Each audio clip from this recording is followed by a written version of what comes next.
I'm going to give you enough homework not only to keep you busy for the rest of your life, but also to help you create the kind of life you may have always dreamed about living, but never believed possible. So let's get on with it. The sooner you exert the discipline, the sooner you will be enjoying the results. Once the results start to come, believe me, you won't mind the hard work and discipline it's going to take. One of the major things Shove taught me when I met him, he said, poor thinking habits keeps most people poor. Not poor working habits. Most people work hard, but they don't think hard. And Shove taught me that the mind is like a factory, a mental factory. And whatever you think about all day long pours ingredients into this mental factory. And that's what builds the economic, social, financial fabric of your life. For some people, they see discipline as sort of an ugly word. Don't talk to me about discipline. But what you must understand is discipline is a most incredible creative force. Discipline builds a career. Discipline develops good health. Discipline forms the most incredible marriage. Discipline puts together a friendship that won't quit forever. Discipline develops skills that can be magnified, and touch the world. Discipline opens up music. You can't have incredible music without discipline. In fact, we call them the disciplines. We call architecture and music, and we call playing an instrument. We call sculpturing. We call painting. We call writing, composing. We call those the disciplines. And the disciplines gives us the indication that, yes, it doesn't come except by discipline. But it also means that the discipline is the open door to the creative process to turn nothing into something and to turn imagination into reality. So here's what you must learn to do. Appreciate the disciplines and welcome the disciplines. Here's a good question to ask. What other discipline could I begin that would open up a whole new expression in my life of turning imagination into reality? I had to learn the discipline of using my language to make a presentation. It took a while. I stumbled. I made mistakes. I couldn't get my thoughts organized. It would enter my mind and then it would go away. And I remember all of those strugglings to learn. Learning new disciplines that create joy, that create a painting, that create an orchestra, that create an herbal life. Mark had to put together his disciplines.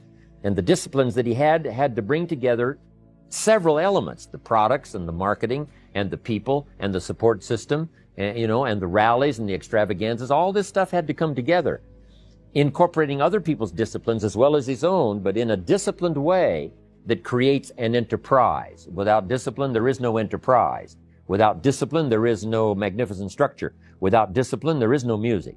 Without discipline, there is no health. Without discipline, there is no advantage. There is no future. So discipline is all when it comes to imagination, having something real, believing in it, and turning it into reality. The first key to discipline is awareness of the need for and the value of discipline, and especially the discipline to make the changes. What will it take? What must I do? And what must I become to get all I want from my life? The second key is the willingness. More than that, the eagerness to maintain your new discipline deliberately, wisely, consistently. And the third key to discipline is the commitment to master the circumstances of your daily life, to see and harness the opportunities to make something of the sun and the rain, the good as well as what comes in the guise of misfortune. Discipline does many things, but most important of all is what it does for you. It makes you feel better about yourself. Even the smallest discipline can have an incredible effect on your attitude. And the good feeling you get, that surging feeling of self-worth that comes from starting a new discipline, is almost as good as the feeling that comes from the accomplishment of the discipline. Second, a new discipline immediately alters your life direction. You don't change destinations immediately. That is yet to come. But you can change direction immediately. and direction is very important. Third, discipline cooperates with nature. Everything strives. It is a common life function. How tall will a tree grow? As tall as it can. Everything strives to become all it can possibly be, and that striving to become is what discipline is all about. Disciplining ourselves to fulfill our natural potential to become all that we can be. And finally, discipline attracts opportunity. Opportunity is always looking for ambition and skill in action. Discipline taps the unlimited power of commitment. The human will in action, driven by inspiration, enticed by desire, tempered by reason, guided by intelligence, can bring you to that high and lofty place called the good life. Discipline, those unique steps of intelligent thought and activity that put a lid on temper and a faucet on courtesy, that develop positive and control negative, that encourage success and deter failure, that design lifestyle and control frustration, that enhance health and curb sickness, that promote happiness and manage sadness. Discipline, the start and the continuing process that brings all good things. Now here's the positive side. Every new discipline affects the rest. Every new discipline makes a difference. That's why action is so important. The smallest action, the least action. The action that you won't think will matter. It all matters. Take it. Because when you start accomplishing and the value starts to return, you'll find inspiration to do the next one and the next one and the next one. And remember, anyone can start the process. It's not if I could, I would. It's if I would, I could. If I will, I can. So start the new process. You can begin a new habit no matter how small it is. Small isn't important. Whether or not you start and whether or not you continue are all that is important. And don't be deluded by an affirmation.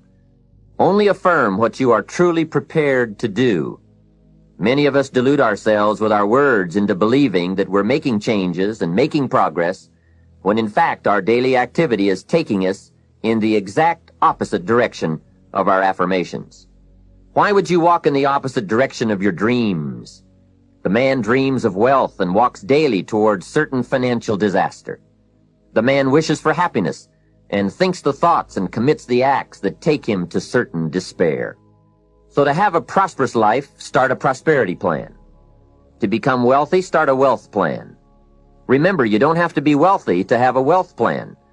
A person with no means can have a rich plan. If you are ill, start a health plan. If you don't have energy, start an energy plan. If you don't feel good, start a feel-good plan. If you're not smart, start a smart plan. If you can't, start a can plan. If you haven't, start a have plan. Anyone can.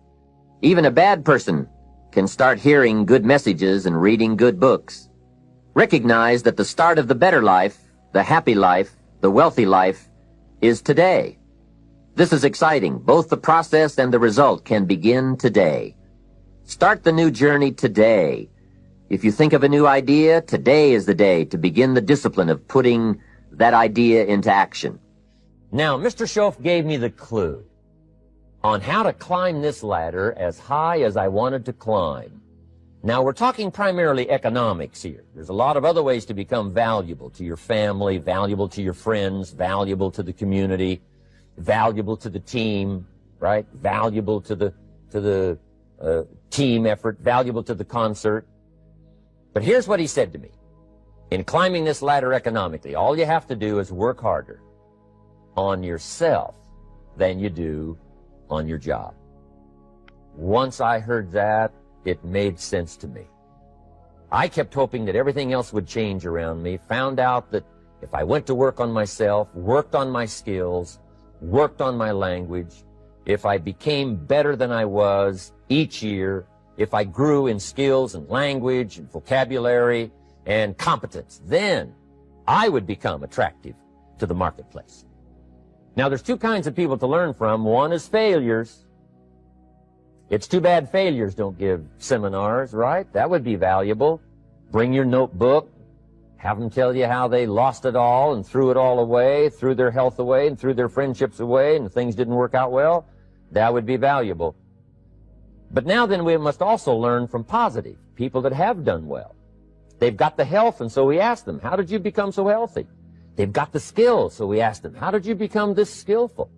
They've got the income, so we ask them, how did you get here in such a short period of time? So now here's what's important in personal development. In learning from other people, we learn, number one, by observation. We learn what we see. We watch people that are successful in what they do. In sports, we watch their disciplines. In business, we watch their disciplines. By observation, what we can see. The reason I created this video is something that you could see someone's experiences translated for you. Second, we learn by what we hear. I've got some of my lectures on cassette tapes, so you can take them with you wherever you go and learn by listening. Turn your car into a mobile classroom and listen. And then listen to the sermon on Sunday morning. Listen to the lectures. Listen to the teacher. Listen to someone who's got something good to say. And then number three is vitally important on personal development, and that is read all the books you can possibly read in your lifetime. Mr. Shof got me started on my library. I've got one of the better libraries. Haven't read everything in it, but I feel smarter just walking in it. My library. At least I was smart enough to buy it. Now I got to be smart enough to read it. And then, of course, I got to be smart enough to decide what's valuable and then do it. But this one is very important. Become a good reader. Some books that helped change my life. Mr. Shof recommended, of course, the Bible. And my parents made sure I was a pretty good scholar by the time I was 18. That's been so beneficial for me, drawing from those illustrations, reading about those stories, people who made it and people who didn't make it, and what the difference was. And then other books that helped to really change my life. One called Think and Grow Rich by Napoleon Hill. But I started reading the books, attending the classes, making sure that I got in front of people that had something good to say. And then I started keeping a journal. One of the major things my teacher taught me was to keep a journal. He said, don't trust your memory. If you hear something good, just make a little note and write it down that you can resort to later. Go back over it and review it and let it become valuable to you. So that's my first subject, personal development. Work harder on yourself than you do on your job. Develop the skills. Learn the lessons. Take the classes. Absorb all that is being taught to you these days. And then later on, of course, you can sort it out, what's valuable to you and how to refine it for your business and for your life and for your future. But the main thing is to get it and start this process of personal change, personal development. And let me say it one more time. If you will change, everything will change for you. You'll never be the same. You'll keep growing. As you look back on a few months, look back on a few years, you won't believe the progress you can make. Economically, your relationship with your family, your friends, and whether you're in sports or economics or whatever, I'm telling you, that whole process of committing yourself for personal change, personal value, can really make your life unique and worthwhile. Whatever your hands find to do, do it with all your might, do it with all your strength, and do it with all your power.